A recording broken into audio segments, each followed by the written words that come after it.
Hey there, I'm Kyle, composer and sound designer for Everbloom Games. Or you might know me as Kylidian if you're familiar with some of our past work in the Minecraft marketplace or some of the work that I do in the game audio scene also.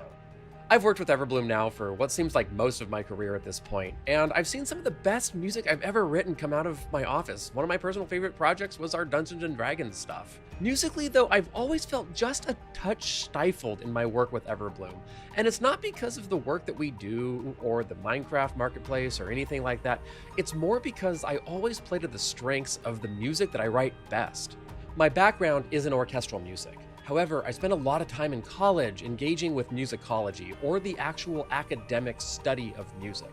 Specifically in musicology, there's this term called musicking that was coined by someone named Christopher Small in his book, also titled Musicking, that is about the engagement of music itself, specifically engaging with music in any capacity, whether that be thinking about music, playing music, listening to music, or literally however you want to engage with music in particular.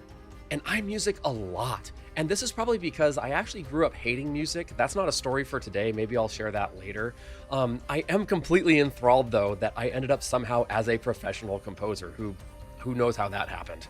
Regardless, musicking is a huge part of who I am today and what I inject into my music. When we decided on working on Nullpoint Protocol, I was really excited because Final Fantasy XIV is actually one of my favorite games of all time, and it has one of the best stories ever. Don't get me started on that, that's a completely different topic. But also because it has one of my favorite soundtracks that's ever been written, possibly even my favorite. In regards to the music of Final Fantasy XIV, or more specifically, the music of its composer Soken, I've spent a lot of time musicking of just about how does he do it? Because there's such a wide variety of genres in the soundtrack. In game audio or game music business, one of the things that's asked all the time is, do I write everything or do I specialize in one genre or maybe a couple genres? And the general response to that is normally to specialize in a couple. For instance, I specialize in orchestral music, like I said, or more specifically, the ambient journeying style that you could expect in Elder Scrolls. And naturally, my soundtrack for Minecraft Dungeons & Dragons is, in my opinion, some of the best work that I've ever written, and it's in this style. That would be the normal, what you're supposed to do in game music. Soken is an enigma though, because every track in Final Fantasy XIV is a completely different genre from what came before or came after it. And my first thought when we were gonna be doing a MMO style boss rush, it's time to turn the meme into the dream. Jack of all trades, master of none. No, I'm gonna do it my way. The good old sit around, think, worry, mull about it, and good old musicking. You know, the Kylidian way. TM. If you've played Final Fantasy XIV, and more specifically the boss fights, you'll know that the boss fight music doesn't actually really seem to always fit the boss fights. But it does. But it doesn't. But it does, but it doesn't. But it does? Yeah, it does. And then it kind of sits with you, and then you're like, yeah, that's pretty good. And then all of a sudden, you get a second boss track usually, sometimes even 3 or 4. And when that second one hits, it's a completely different genre often. And you're like, oh man, now this really doesn't fit. But it does, but it doesn't, but it does, but it doesn't. Oh, that's hype. An early game example, early being 60 hours, trust me, it's good, is the Shiva fight. Check this out.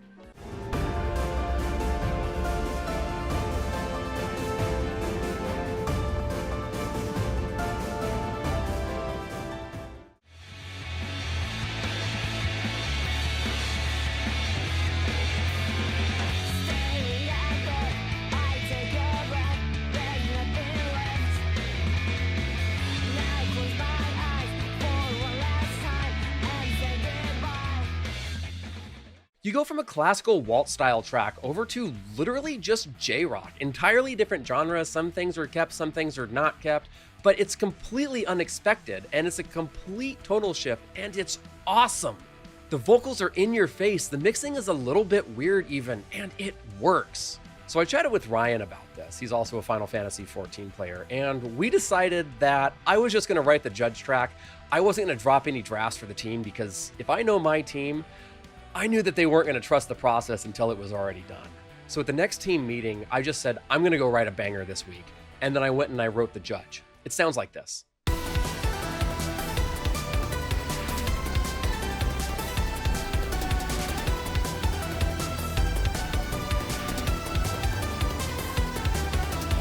And then, after it's done sounding like that, it sounds like this.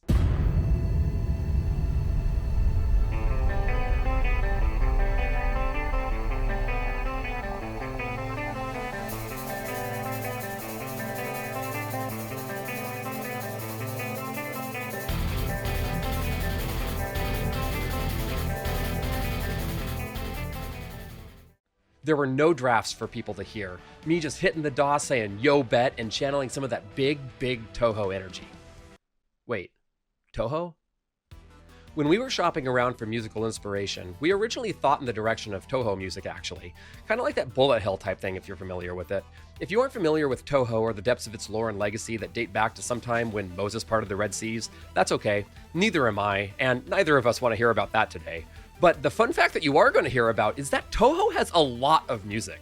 And I mean like a lot. It's actually offensive how much music there is. And you're sitting here and you're probably thinking, yeah, there's probably like a few hundred. That's a good bit of music. No! Individual tracks, there's like 850 or so. That's insane! But wait, that's wrong because in officially released music, including arrangements, that number is jacked up to over 95,000, and that was 6 years ago! What the So naturally, the Toho inspiration behind this track is to ensure that we have 95,000 tracks also in Nullpoint protocol. I'm kidding. I might have some heavyweight world championship belts and Rush projects, but every speedrunner hits a wall someday. Nah, the Toho inspiration was to channel a bit of the style, a bit of the energy, and that feeling of dodging attacks to high-energy music. And rather than Final Fantasy XIV for that first track that I was writing, I went to Toho for inspiration instead, so that we could make sure to leave an electrolyte-boosted, pushing, intense track that would make you say, damn, Kyle, this is just the first theme. Keep some gas in the tank for later. My response was, don't worry, my car might take 87 octane, but everyone knows that Kyles are drywall-punching, monster-guzzling edgelords, so I needed to make sure in picking a genre of Toho music that I only had the greatest of thought processes. And that process was purple and yellow. Purple and yellow together remind me of digital music. That's it. That's the tweet. I thought it'd go well together visually. There was nothing going on there. So being the first boss that we designed, I wanted fire, in-your-face music that gives that laser energy. You know, that big, biblically accurate angel energy. Who did it better, the judge or 02? You decide. High repetition drives this track throughout all sections while developing rhythms and interspersing melodies throughout. Take a listen.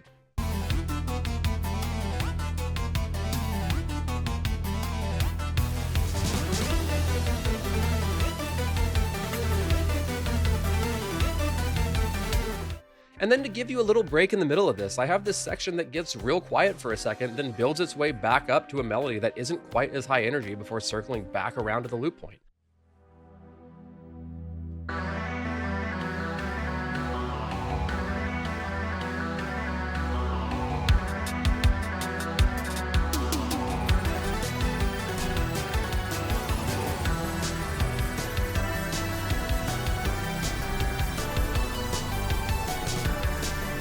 And then when the boss goes into phase 2, to keep up with those Final Fantasy XIV style shifts, I needed a moment that makes it feel like a brand new cold open. So using a simple, relaxing guitar ostinato, which is a repeating musical idea for those of you not musically inclined, would give us that kind of stop motion feel as we go into the rest of the boss, fully building into a metal track where the melody wasn't necessarily the focus, but the drastic shift in texture was.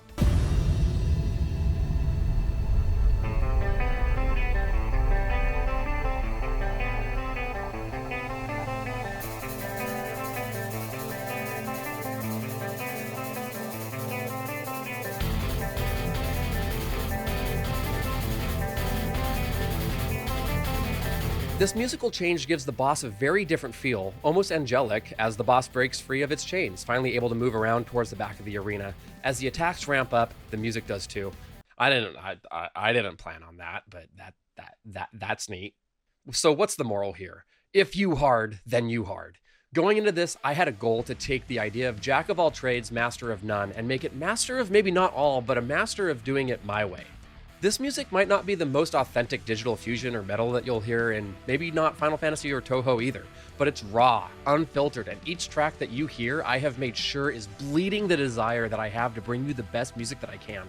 Maybe some will call the genre shifts inappropriate, lame, or unnecessary, and that's fine, but you can know that I've spent countless hours agonizing, listening, writing, editing all of this music to make sure that it's as good as possible for you.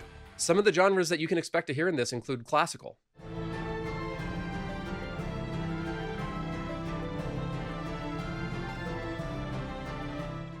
rock opera,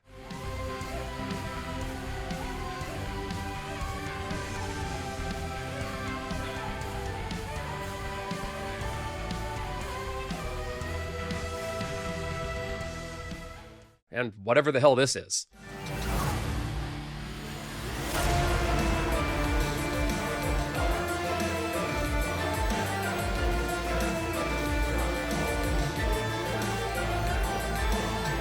Did I learn about new metal recently?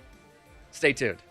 But more than that, there's passion as a fan of Soken, love for the music in general, and a burning desire to keep myself on my toes. That way I can continue to take you on a ride that you'll never expect.